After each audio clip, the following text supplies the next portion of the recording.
Good evening everybody, welcome to divinely guided 7777। मैं आ गई हूँ एक और फ्रेश रीडिंग के साथ और इस रीडिंग का टॉपिक होगा your partners romantic feelings for you. आप जिस भी रिलेशनशिप में हैं, जिस भी स्टेज में हैं, जिस भी फेज़ में हैं, male to female, female to male, और crush, engaged, married, ex, whatsoever, there should be a person in your mind. उसकी रोमांटिक फीलिंग्स आपके टूवर्ड्स कैसी हैं, ये जानना तो बहुत ज़रूरी होता है, क्योंकि आपकी फीलिंग्स के बारे में तो आपको पता ही होता है, बट आपके पार्टनर की, जिसको आप मोहब्बत करते हैं, जिसके ऊपर आपका क्रश है, उसकी फीलिंग्स आपके लिए रोमांटिकली क्या हैं, राइट? सबसे पहले हम टैरो से जानने की कोशिश करेंगे, फिर मैं रोमांस ऑरिकल से भी निकालूंगी, और फिर अगर कोई एडवाइस की नीड होगी तो मैं मोनोलॉजी डेक से भी एडवाइस लूँगी, ठीक है? So let's see, it's going to be a very short reading, so without any further delay let's start. Cards मैंने पहले हमेशा शफल कर लेती हूँ, लेकिन आप लोगों के लिए दोबारा से शफल कर देती हूँ। Okay, please keep an open mind, unnecessarily messages को अपने ऊपर इम्पोज मत कीजिएगा, और कभी भी ये मत सोचिएगा कि जो टैरो में आया वो पत्थर पे लिखी हुई लकीर होती है।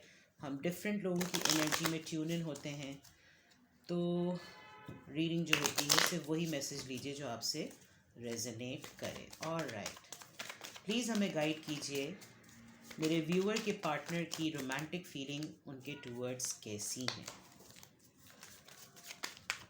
प्लीज़ हमें गाइड कीजिए, मेरे व्यूअर के पार्टनर की रोमांटिक फीलिंग्स उनके टूवर्ड्स कैसी हैं। रोमांटिक फीलिंग्स हैं तो अच्छी ही होंगी, बुरी तो रोमांटिक फीलिंग्स होती नहीं है, बट जेन्युइनली क्या फीलिंग्स हैं?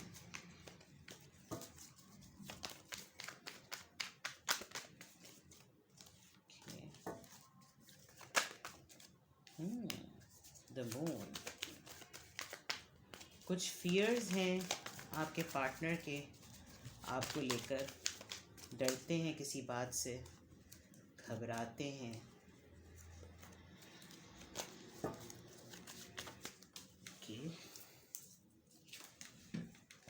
कार्ड गिर गया था strength.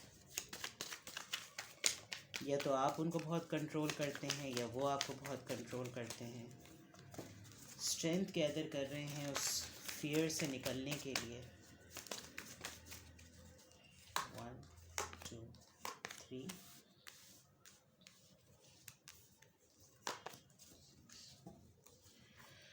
Bottom of the deck बाद में देखेंगे। S of cups. लेकिन हम इसको इस तरीके से रखते हैं, सबसे पहले हमारे पास, इसको मैं सेट कर देती हूँ बिकॉज कार्ड्स देखना ज़्यादा ज़रूरी है। कुछ जाके सेटअप। ओके,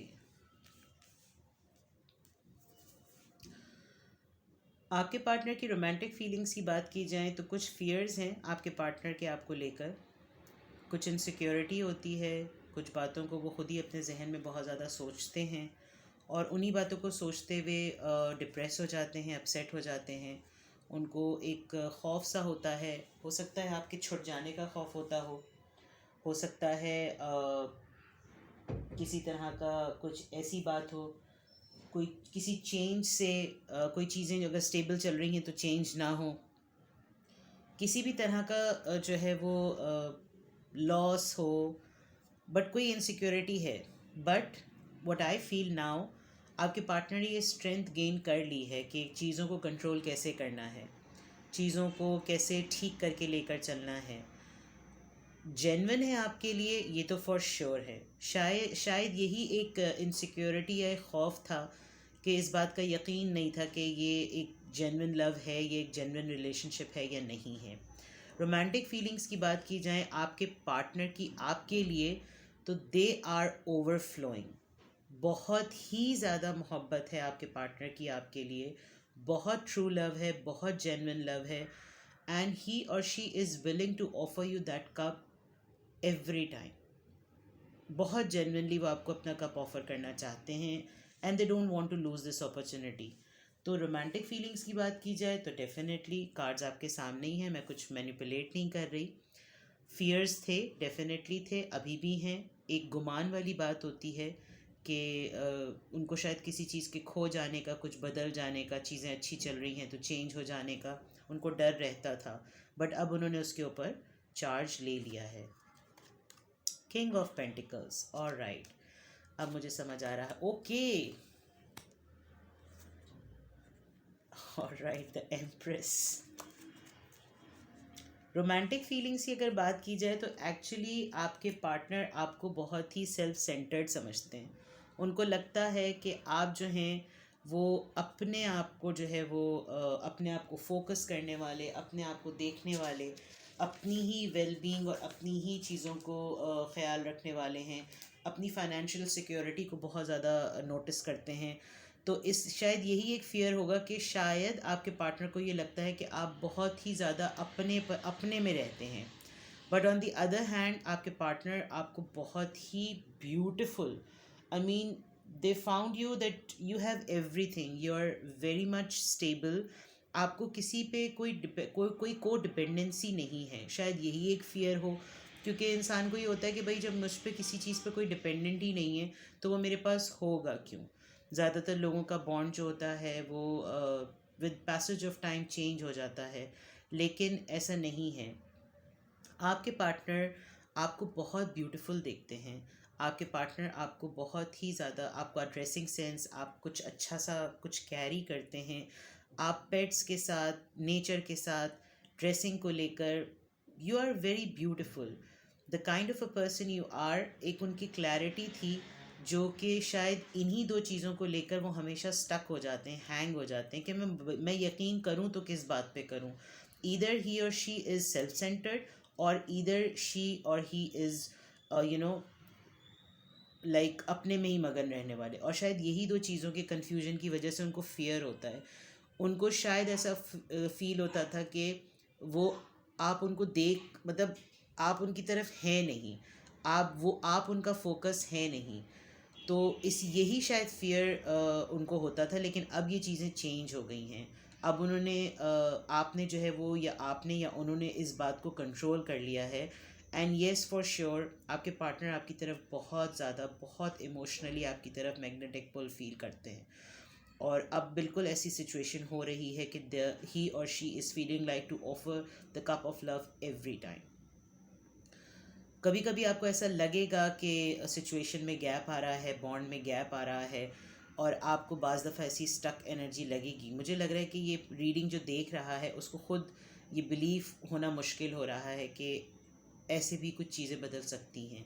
और हैंगमैन जो होता है वो बेसिकली सोचों के ऊपर ही डिपेंड करता है कि स्टक हो जाते हैं, एक्शन नहीं ले पाते कि अब क्या करें, अब क्या हो सकता है। तो रोमांटिकली अगर फीलिंग्स की बात की जाए आपके पार्टनर की आपके टूवर्ड्स, तो कोई फियर था वो ख़त्म हो गया है। उन्होंने उस फियर के ऊपर कमांड हासिल कर ली उसको कंट्रोल करने की। Yes, they are ready to offer the cup of love. वो बहुत ट्रू ओवरफ्लोइंग इमोशंस के साथ जो है वो आपको अपना लव ऑफ़र करना चाहते हैं। वो आपको बहुत सेल्फ सेंटर्ड, बहुत स्टेबल, बहुत यानी मेच्योर, आप बहुत वो आपको इस तरह देखते हैं कि आप लाइफ को हर लिहाज से एंजॉय करना जानते हैं। चाहते नहीं हैं, जानते हैं। आपको अपने एक्सपीरियंस की वजह से, अपनी एज की वजह से, अपनी स्ट्रगल्स की वजह से शायद लाइफ को बेटर वे में डायरेक्शन देने का तरीका आता है। तो आपके पार्टनर जो हैं वो आपको उस तरीके से अब देखते हैं। आपके पार्टनर की ख़ुद की अपनी पर्सनालिटी बहुत स्ट्रॉन्ग है, बहुत ब्यूटीफुल। अगर फीमेल हैं तो बहुत ब्यूटीफुल हैं, अगर मेल हैं तो बहुत हैंडसम हैं। बिकॉज एनर्जीज़ जो होती हैं वो एक्सप्रेस हो रही होती हैं, जेंडर एक्सप्रेस नहीं हो रहा होता। Nine of pentacle is the card of a person who is very good in dressing. वो जामा जेबी वाली बात होती है ना कि वो जो पहने उनके ऊपर अच्छा लगता है। ड्रेसिंग सेंस बहुत अच्छा है। मे बी आप कुछ कोई अपने बालों को का स्टाइल बहुत अच्छा है, आपके बाल डिफरेंट कलर के हो सकते हैं, कुछ कैरी करते हैं आप अपने बालों पे। और आपको पेट्स भी पसंद हैं, there are lot of things, birds पसंद हैं, नेचर बहुत पसंद है। और इसी सिचुएशन में आप ये मुझे आपकी एनर्जी लग रही है, आप बाज़ दफ़ा स्टक हो जाते हैं। तो लेट्स सी कि रोमांटिक एनर्जी की बात हो रही है। तो रोमांटिक मैसेजेस, अगर आपके पार्टनर अभी आपसे कुछ कहते तो क्या कहते? अगर इस वक्त आप अपने पार्टनर की रोमांटिक फीलिंग्स जानना चाह रहे हैं, तो अगर आपके पार्टनर आपसे कुछ कहते तो क्या कहते? नए साल का दूसरा दिन है, मोहब्बत भरे मैसेजेस हैं, तो क्या कहते? Alright, 1 2 and 3. Getting to know each other. As you reveal your innermost selves to each other, your bond deepens. I think इसको बताने की ज़रूरत तो नहीं है। बहुत ज़्यादा एक दूसरे को जानिए, एक दूसरे के बारे में बातें कीजिए। अगर आपके पार्टनर आपसे कुछ कहते तो शायद वो यही कहना चाहते, worth waiting for. Oh, this is so beautiful. Divine timing is at work in your love life. I think आप जो मैनिफेस्ट कर रहे थे वो आपको मिल गया है। Chemistry there is a strong magnetic attraction here. It's a very beautiful reading. अगर आपके पार्टनर आपसे इस वक्त कुछ कहना चाहते तो शायद यही कहना चाहते कि आपको एक दूसरे को जानने की बहुत अच्छे तरीके से ज़रूरत है। जितना आप दो बातें करेंगे, जितना आप एक दूसरे के साथ टाइम स्पेंड करेंगे, तो आप लोग एक दूसरे को बहुत अच्छी तरीके से जानेंगे। वेट किया है आपने, आपको अपना ट्रू रिलेशनशिप मिला है, आपको अपना ट्रू बॉन्ड मिला है, वर्थ वेटिंग फॉर। डिवाइन आपके लिए खुद रास्ते बना रही है। केमिस्ट्री आप दोनों की बहुत ज़्यादा स्ट्रॉन्ग है। आपके पार्टनर आपसे यही कहना चाह रहे हैं कि ये कोई ऐसे मुंह उठाकर नहीं रिश्ता बन गया। Right?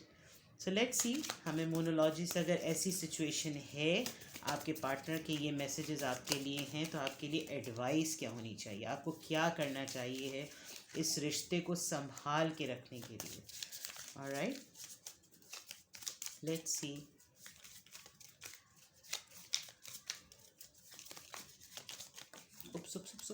Okay. A personal issue reaches solution. Full moon in Cancer. Okay. तो कोई आपकी शायद अपनी ही कोई ईगोज़ हैं, कुछ आपके अपने ही कुछ सोचें हैं जो कि इस पॉइंट पर आ चुकी हैं कि अब वो खुद ब खुद सलूशन की तरफ जा रही हैं। फुल मून इन कैंसर, जब कभी भी आपका फुल मून होगा इस मंथ में, तो आपको डेफिनेटली चीज़ें रिजॉल्व होती हुई नज़र आएंगी, बिकॉज डिवाइन टाइमिंग ऑलरेडी आपके साथ है। लव कार्ड्स इस कदर गिर रहे हैं, 1 and 2। Oh, your commitment is being tested. हो सकता है किसी सिचुएशन में आपके पार्टनर ने आपको डाला हो, या असेस करना चाह रहे हों, चेक करना चाह रहे हों कि आप उनके लिए क्या फील करते हैं, और ये बिल्कुल शुरू के दिनों में हो सकता है हुआ हो। Don't let pride get in your way. Okay, this is something kind of a red flag. आपके पार्टनर आपके लिए एडवाइस जो है वो इस वक्त ये है कि अगर आप बहुत ज़्यादा इस तरीके की फीलिंग्स में हैं तो मगरूर होने की ज़रूरत नहीं है। You need to be very careful, there is a sign. और हो सकता है कोई ऐसी सिचुएशन आए कि आपकी कमिटमेंट को टेस्ट भी किया जाए, आपके बॉन्ड को टेस्ट किया जाए। तो आपके लिए एडवाइस यही है कि ख़याल रखें। मुझे ऐसा फ़ील हो रहा है कि थोड़े दिनों में या पास्ट में ऐसा कुछ हुआ है जिसमें आपके बॉन्ड को टेस्ट किया गया था। कोई सिचुएशन ऐसी डाली गई थी सामने कि जिससे या तो ये पता चले कि आप उनके लिए क्या सोचते हैं या वो आपके लिए क्या सोचते हैं। और जब आपको इस बात पे यकीन हो गया, बिलीफ हो गया, या ऐसा होगा कि आगे होने वाला है, तो अगर वो आपके फेवर में बात हो तो उसमें मगरूर मत होइएगा, ठीक है? उसमें तकब्बुर में मत आइएगा। किसी न किसी रेजोल्यूशन की तरफ आपका इशू जाएगा। तो this is something you need to be careful for. Advice यही है। तो ये थी एक short beautiful romantic reading from your partners. तो इससे कुछ भी रेजोनेट किया हो तो प्लीज़ कमेंट सेक्शन में बताएं। रीडिंग रेजोनेट की हो तो लाइक का बटन तब ज़रूर दबाएं। आपको रीडिंग देखते वक्त ऐसा लग रहा हो कि किसी और से भी रेजोनेट हो रही है तो उनके साथ वीडियो को शेयर कीजिएगा। मैं आऊँगी दोबारा एक और फ्रेश रीडिंग के साथ। Again a very happy new year. Wish me luck for my channel पे वीडियोस देखते रहिए। ये टाइमलेस रीडिंग्स हैं, जब कभी भी आप देखेंगे आपकी सिचुएशन से, आपकी एनर्जी से ये मैच करेगी। Take care, love you all, bye bye.